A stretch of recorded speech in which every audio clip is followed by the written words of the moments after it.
So you want to be a content creator, but you have no idea where to start. Let me guess. If this is you, I want you to drop it in the comments, but you are constantly scrolling on social media. You're looking at all these content creators. There are so many providing value, selling products, ebooks, whatever it is. And you're thinking to yourself, I can do this too. I have something to say. Well, you're in luck, friend, because today I'm going to give you my 5-step process on what it takes to become a content creator. Let's dive right in.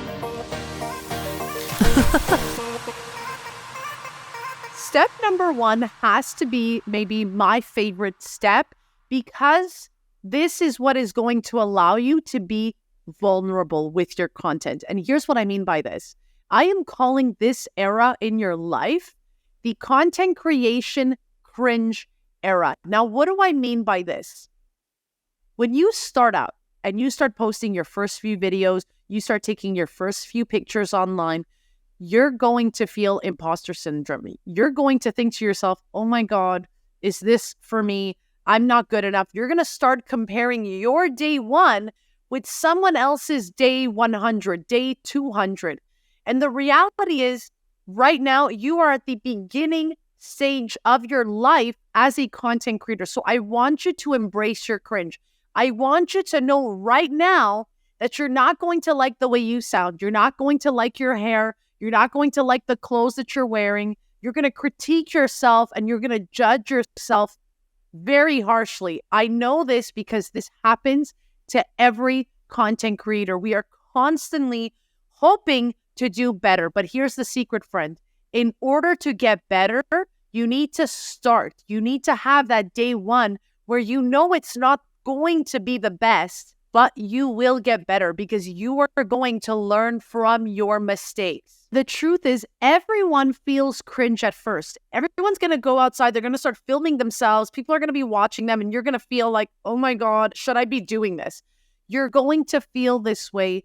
And this is why I am reiterating that you need to start and you need to embrace your cringe. If this is you right now, if this is how you're feeling, drop it down below. I want to hear from you. I want you to at least admit it. And this just stays between us. Just let me know that you feel this and that you need to start working on embracing this cringe era in your life. Step number 2, we need you to find your niche or niche. You know what? We struggle here. I'm from Canada. I say niche. So many Americans say niche. Whatever it is. The first step is to find your niche. Write down these questions and start thinking about your answers to them. So question number 1, what are you passionate about? What are you knowledgeable about?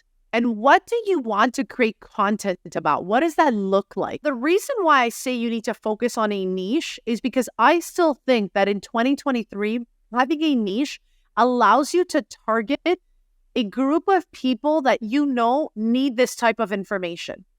But of course, I want you to think about the things that you are actually interested in. So it's not about copying someone else's content because you're seeing that this type of content is successful. It needs to be something that is true to you. If you're passionate about this topic, it's going to reflect in your content. So make sure that it's something of your interest, maybe something that you can teach, and think about the content you want to start creating. Step 3, create a content plan. What do I mean by this?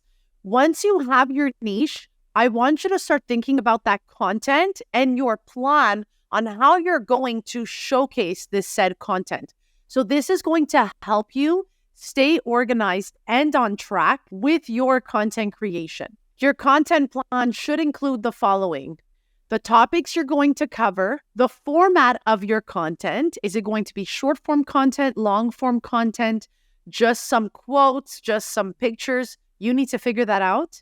The frequency of your content creation, right? I always think about that part-time side hustler who already has a 9-to-5, is already busy. If you're a mom with a few kids, you don't have a lot of time.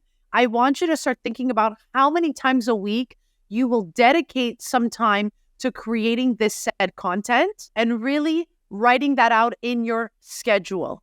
And the last thing I want you to include part of your content creation plan are the tools and resources you will need in order to create this content. Your content plan has to reflect you and your lifestyle. Like I said before, if you're a mom with like a few kids, you're busy, you've only got a few hours in the morning, that I want you to schedule it in according to you. Never look at somebody else's life. For instance, my content creation plan is going to look a lot different because this is my full-time job. The goal here is never to copy somebody else's, but to make this relatable to how you are living and how you are choosing to show up part of your content creation strategy. Step number 4, I want you to think of ways you are going to be promoting this content. So once you've created content, you need to promote it. This means sharing it on social media, submitting it to maybe some relevant websites. If you got some blog posts, maybe you can send it over to some magazine that you love, that you think they will also love, and they're going to want to publish it. And perhaps even thinking about running a few ads. But before spending any money, I want you to look at your social media, figure out some sort of schedule, and promote everything there. The more people are going to see your content, the more it's going to resonate, the more people are going to start following, and potentially the more people will start buying from you. And step number 5 is something that I know for a fact no other social media marketer, no other content creator shares for free. And that is, you need to start thinking of ways to start collecting emails from your followers. Start collecting emails from your target audience. Now, why is this important? Emails is direct communication with your community. You can send them updates about what's going on in your life, products you're selling, discount codes that you have available, products you're using. All of this can be done through email marketing. So while you need to think about step 1, step 2, step 3, and step 4, at the same time, I want you to start thinking of ways of how you're going to start collecting those emails. The best way to do it is by starting a newsletter. Now, here's why you need a newsletter. A newsletter is a great way to stay in touch with your audience and promote your content. It can help you share your latest blog posts, your videos, your podcasts with your community while building relationships with your subscribers. And a lot of creators are making money by selling through their emails, not through social media. And that is something that nobody else is teaching, but I am giving this to you today because I want you to take action. There is no need for me to gatekeep this type of information.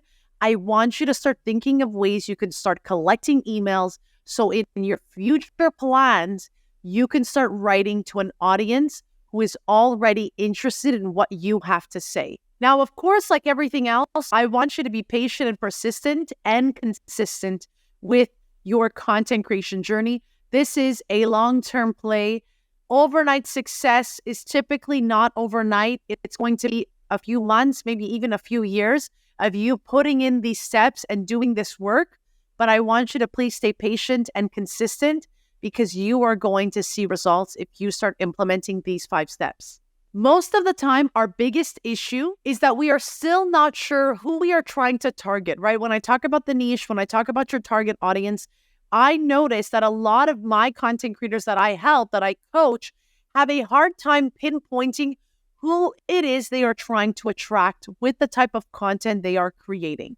I want you to start thinking about who are your people? What do they look like? What are their interests? What do they want to see? And today, I have a questionnaire down below on defining your ideal client. The following questions in the questionnaire are going to help you define your ideal client, and it's going to take you step by step through this process so you can be sure that you're targeting the right people for the type of content you are creating. I want you to work smarter, not harder. You can find the questionnaire down below. Guys, if you like this kind of stuff, make sure to subscribe to my channel and turn your notification bell on so you don't miss any new videos when it comes to content creation. Ask me all your questions and I'll make sure to answer them in a future video. Thanks for watching.